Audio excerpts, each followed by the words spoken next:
In This Week in Military History, we mark the end of World War II in the Pacific and the end of the worst conflict in human history, World War II.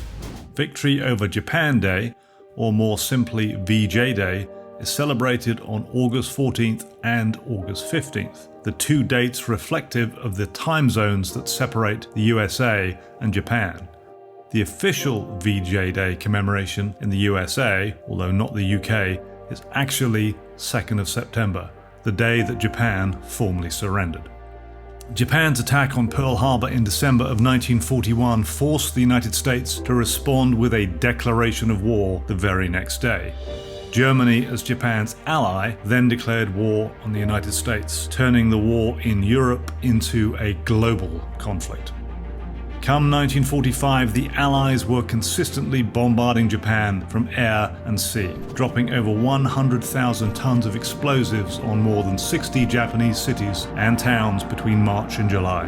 This bombardment led to the Potsdam Declaration, issued by Allied leaders on July 16, 1945, calling for the unconditional surrender of Japan.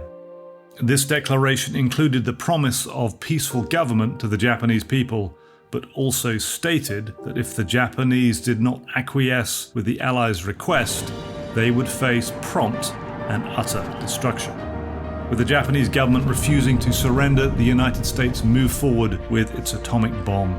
On August 6, 1945, a B-29 named Enola Gay dropped the Little Boy bomb by parachute at around 8:15 a.m. The bomb exploded 2,000 feet above Hiroshima, destroying 5 square miles of the city and killing 70,000 people. When the Japanese government still showed no signs of surrender, a second atomic bomb was dropped just 3 days later on the Japanese city of Nagasaki. The day following the bombing of Nagasaki, the Japanese government accepted the terms of the Potsdam Declaration. Japan's surrender in the Pacific brought to an end 6 years of hostilities. Celebrations commenced around the United States and the world, reflecting the overwhelming sense of relief and exhilaration felt by citizens of the Allied nations at the end of a long and bloody conflict. Join us next time for another segment of This Week in Military History with the Pritzker Military Museum and Library.